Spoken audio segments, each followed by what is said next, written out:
Do you ever see a fabric that just so perfectly calls to you and you know you have to make something with it no matter what it is, and so you just get some of it? That was me in this pink marigold fabric from Rifle Paper Company.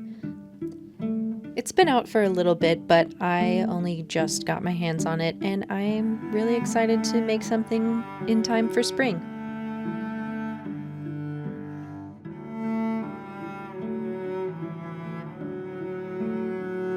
I'm going to make a house robe. I have two already, and I think this will be a great addition.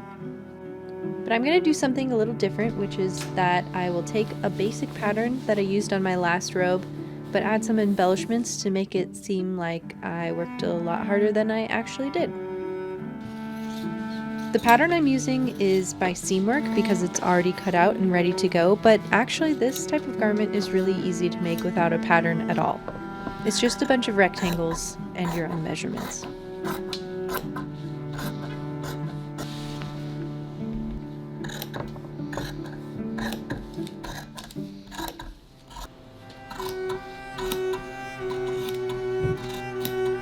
Once the pieces are cut, I'm going to sew the two back panels together first. Because this robe will not have a lining, I've decided to use French seams to finish the edges. To make a French seam, you will sew the pieces together wrong sides together first, then trim the edges down about halfway and press them open. Then you'll fold the whole thing right sides together, press the seams again. This time you'll sew down the seam right sides together, making sure to encase the raw edges inside.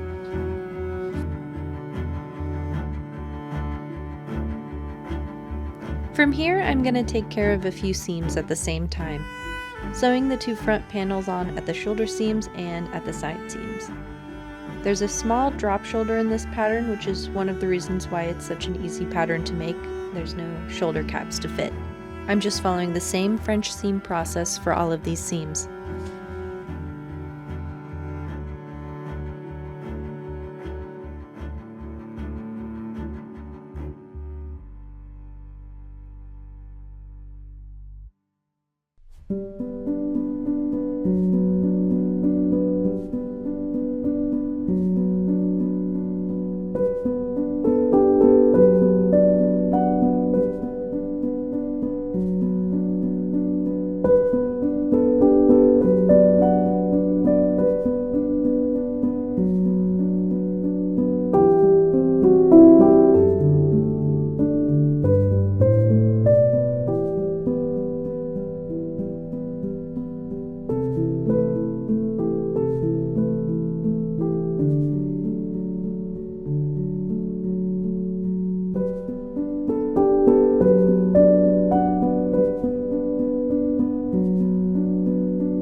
Now that the body of the robe is sewn, we can move on to the sleeves. They consist of two pieces, the arm and the cuff. The arm is just a rectangle that is sewn into a tube using the French seam method again.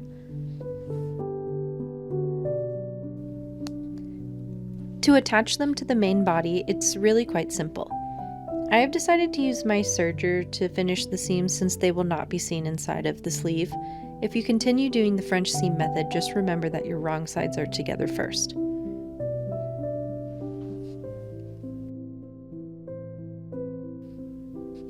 You should now have a garment that is starting to look more or less like a robe.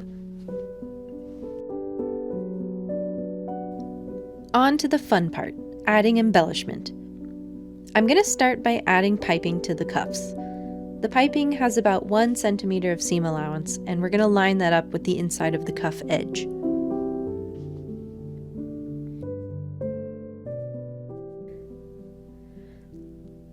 I will then pin the seam allowance to the piping down to the right side of the fabric and sew using a zipper foot as close as I can get to the piping itself.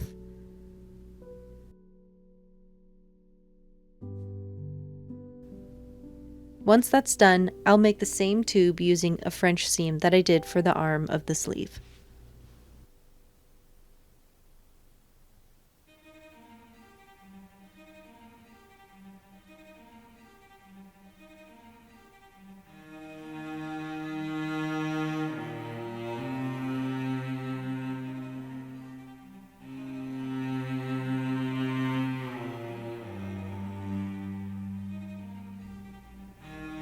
I'm just folding over the fabric with my fingers to make sure that I'm doing things in the correct direction, and that is matching the fabric right sides together and pinning around. Don't worry about finishing these seams because the cuff will fold over and fully encase them.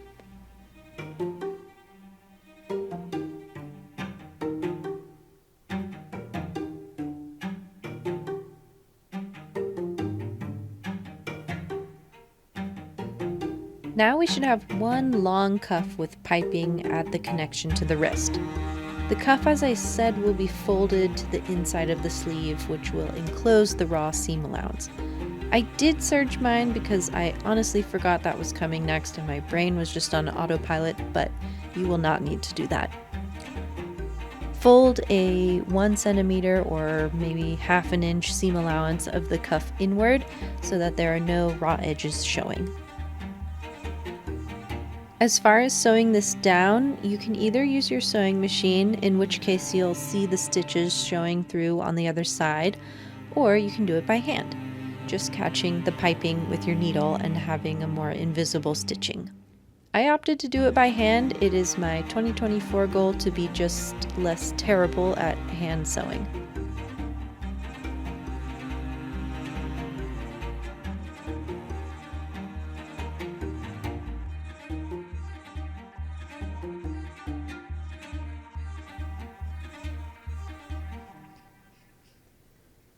And now we have a finished cuff. Look how cute it is with the piping. Once you've completed the other sleeve, it's time to add the piping to the patch pockets. First, I am determining how far down on the patch pocket that I want the piping to be. I would say it's about 2 to 3 inches, but it's really your preference. I'm going to use some light finger pressing to get an idea of the spacing.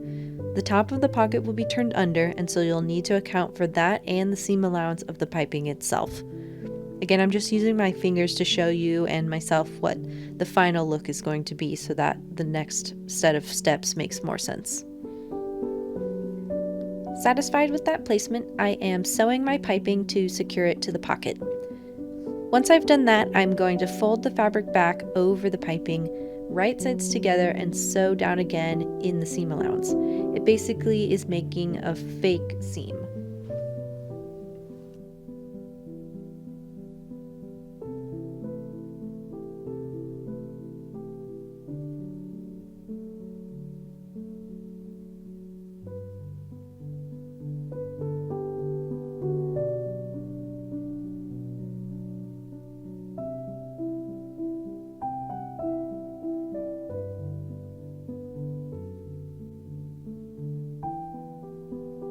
I'm just pressing everything flat and preparing the pocket for the robe. All 4 sides of the pocket need to be turned under about half an inch or whatever your seam allowance has been. You're also going to sew just the top part of the pocket down, but not the other 3 sides. Don't worry if your piping doesn't allow the fabric to stay pressed in that area. Just do the best that you can and it'll stay once it's all sewn down.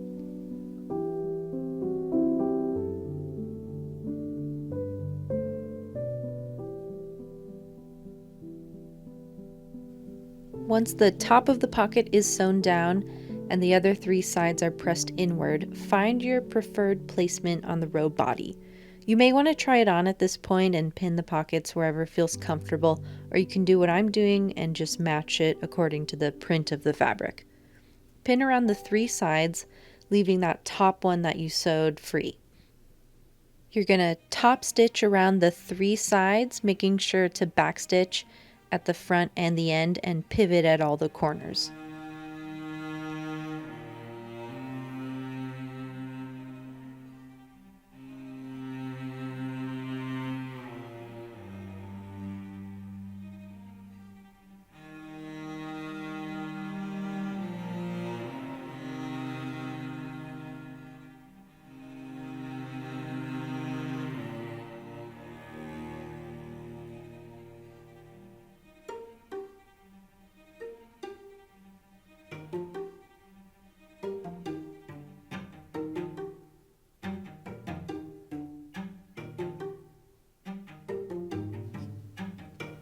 Okay, the pockets are completed on both sides, so let's add piping to the collar.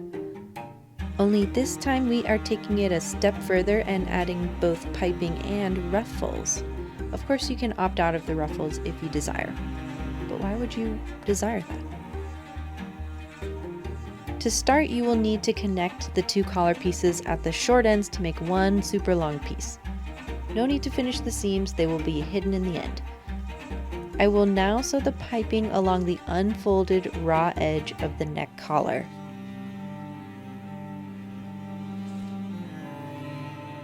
Then I'm going to press the whole piece in half along the long side and turn it in and press a 1/2 inch seam allowance on both of the long edges.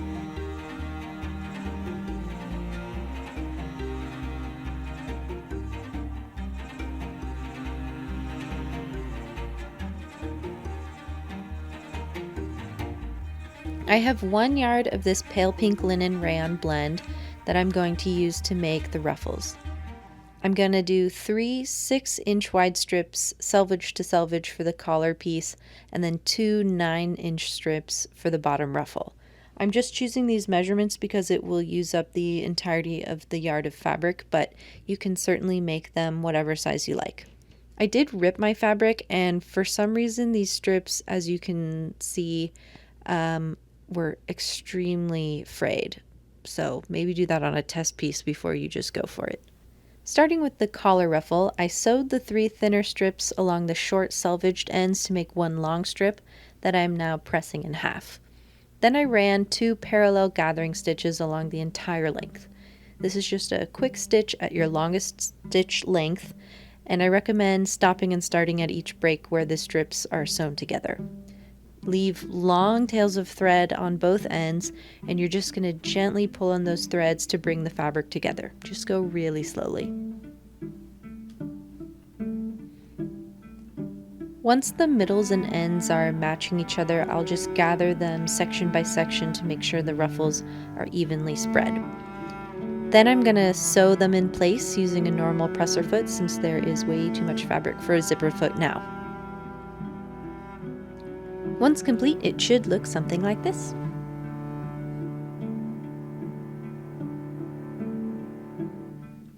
To attach the collar to the body, the raw edge of the collar with no embellishments gets sewn to the neckline first, right sides together, matching at the halfway seams. Once sewn, you'll flip over the other half of the collar and sew that down, enclosing the raw seam inside. Okay, I will admit my stitches were not as inconspicuous as I had thought they would be. The pink thread was definitely noticeable. We are so close to the end, it's just the bottom ruffle left. I'm just lining up the seams and edges right sides together and adjusting the gathers. This edge will not be enclosed, so I do recommend finishing it with a serger or even a zigzag stitch. And now that the bottom ruffle is on, the robe is complete.